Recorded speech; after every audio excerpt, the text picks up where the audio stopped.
apabila kita menjadi anggota blok Indo-Pasifik. Tapi katanya nggak jadi kita jadi. Oh, nggak mungkin. Ya, saya bukan pengagum Amerika, tapi bagaimana caranya ngelawan kemauan Amerika? Oke. Iya. Berat. Iya kan? Iya. Kalau Cina itu kan dia bisa elastik ya. Iya. Misalnya sumpit dari plastik oke, dari bambu oke. Afrika nggak bisa. Iya. Merah, hitam. Jelas kalau tidak oke ya. Enggak ya berarti ya.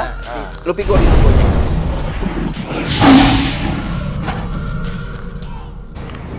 Ya, assalamualaikum warahmatullahi wabarakatuh, teman-teman semua. Balik lagi bersama gue Vasco Rusemi di Macan Idealis. Nah, teman-teman, hari ini gue bareng Babe dan Saidi. Gue mau tanya sama Babe gini nih, mengenai ini nanti mungkin akan berkaitan korelasinya ya antara hubungan pemerintah pusat dan daerah yang kok akhir-akhir ini nggak harmonis gitu loh, Be. Menurut Babe, ini apa sih penyebabnya tuh, Be? Sebenarnya kondisi itu terjadi, Be? Iya, artinya begini ya, itu kan dari zaman Kopat-Kopit ya, Pemda DKI terutama kan, berhadapan dengan pemerintah pusat kan. Beda kebijakannya, saling berlawanan. Iya, gitu, tapi akhirnya Pemda DKI juga yang menang. Iya kan? Iya. Dari situ udah terlihat ya kan, di dalam kebijakan tentang PSBB kalau nggak salah kan.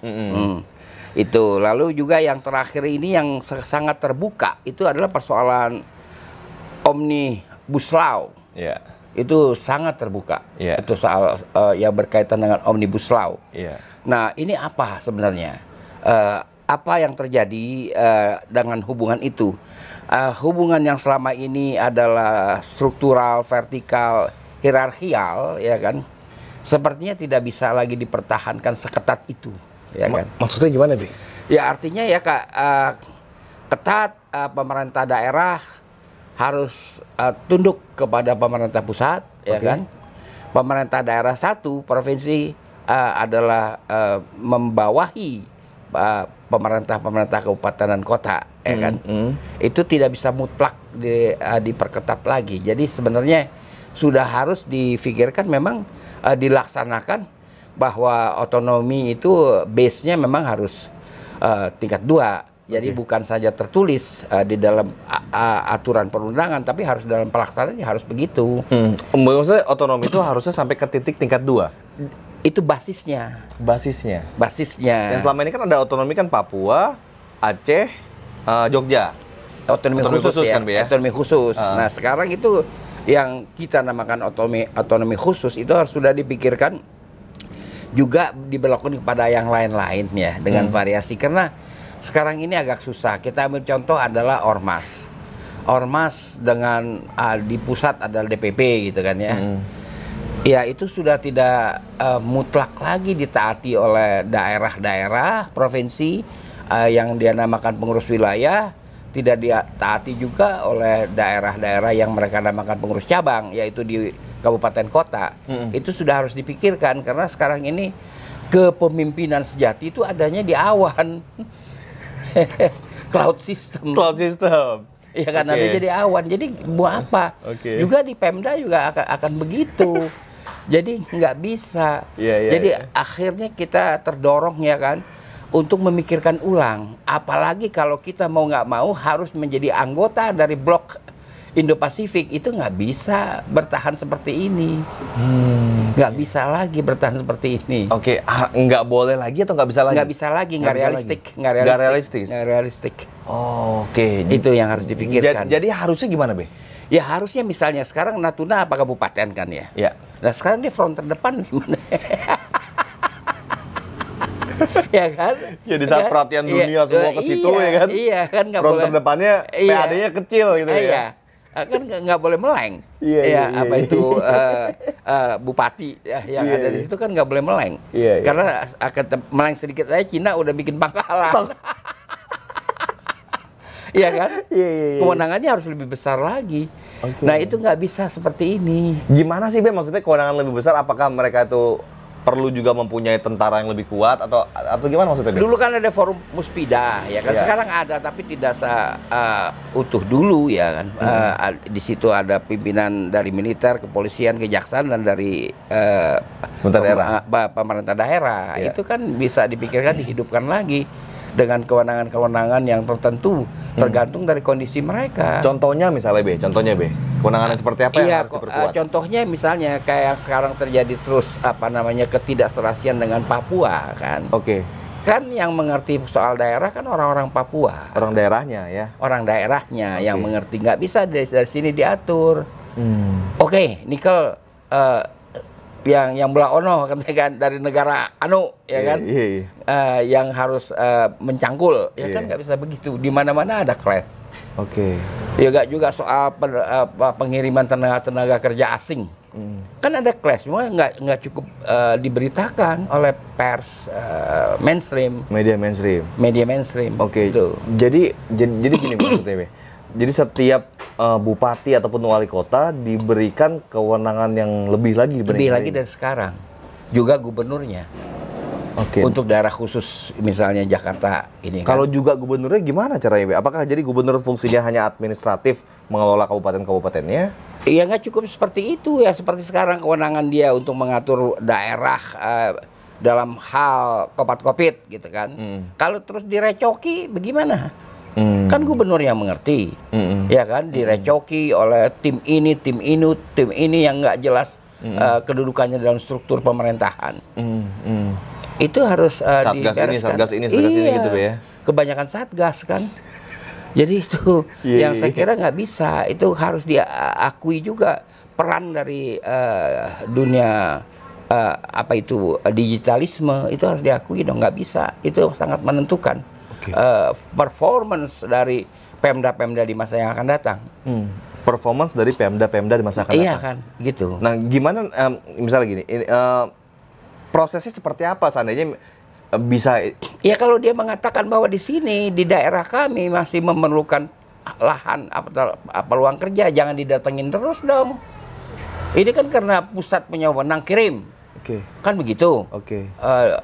TKA dikirim di Jubeli, itu TKA adalah orang daerah, gimana dia susah nyari makan, banyak yang nggak bekerja kok, ratusan bahkan ribuan TKA asing di Jubeli terus. Jadi ditambah bebannya malah. Ditambah beban. Itu harus dihiraukan. Nah, itulah ketakutan mereka atau kekhawatiran mereka dengan Omnibus Law. Ya kan, yang sekarang aja nggak pakai Omnibus Law udah begini. Ya kan itu. Iya. Ini menarik loh, Ben. Kalau kita bandingkan lagi, nanti mungkinkah terkorelasi antara kembalinya Undang-Undang Dasar 45 yang asli gitu, Be, misalnya. Itu kan dari sisi pandangan daerahnya, terus di pusatnya kira-kira kayak gimana, Be? Ya, itu kalau kita lihat ini mungkin tidak dua-dua ya. Ini tidak bertahan juga undang-undang reformasi ya. Undang-undang perubahan-perubahan yang dilakukan oleh reformasi tidak mungkin bertahan juga, ya kan? Paling tidak yang bisa dipertahankan adalah perubahan pertama, yaitu mengenai presiden tidak bisa dipilih lebih dari 2 kali. Itu harus tegas, ad verbatim, jelas itu ditulis, nggak boleh penafsiran itu. Itu kan ada dalam perubahan pertama. Kalau 2, 3, 4 nih udah nggak bisa lagi lah dipertahankan, karena 2, 3, 4 itu membuat belanja politik membesar. Gitu. Akibatnya bebannya kepada anggaran rutin, lalu pembangunan makin terus di bawah 50% terus begitu.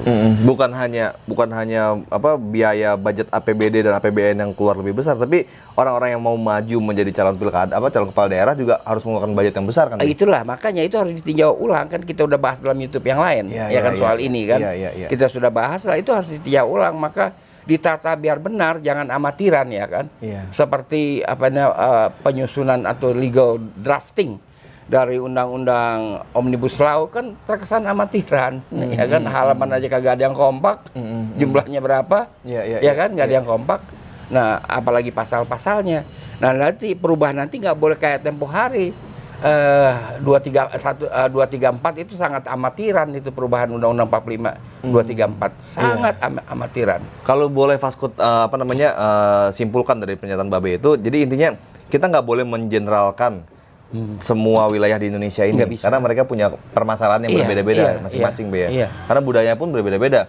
Jangan semua disangsakertain lah istilahnya kan kayak gitu, Be. Ya nggak bisa dong, kan kita mesti ingat ya kan, misalnya Jakarta begini gede dia nggak mau bikin kerajaan.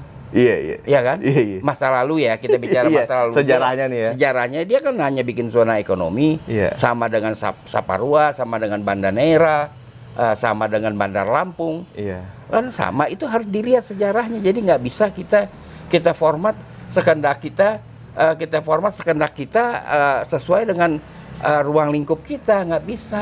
Iya. Nggak bisa. Ya ini teman-teman harus teman-teman pahami nih ya. Jadi memang ya inilah negara Indonesia yang memang besar, berbagai macam suku ada di sini, budaya ada di sini, berbagai macam konflik dan permasalahan yang berbeda-beda di setiap wilayah kita tuh ada di Indonesia ini. Negara besar ya. Kita kan persoalan kita dengan undang-undang Ketok Magic ya, undang-undang dasar Ketok Magic, persoalan kita kan dengan rekrutmen. Rekrutmen apa, Be? Ya misalnya pilkada kan jadi sarana rekrutmen yang mutlak. Iya. Pilpres juga. Iya. Ya kan? Jadi sarana yang mutlak. Itu rekrutmen, itu persoalan di Indonesia. Persoalan besar.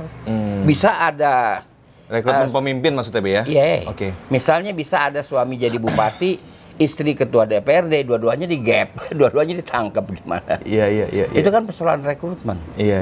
Menjadi masalah. Iya. Pilkada itu memberi peluang yang besar kepada orang yang mampu untuk duduk di bupati, duduk di gubernur. Iya. Yang mampu. Iya. Mampu dalam pengertian bukan Secara akademik. materi. Iya.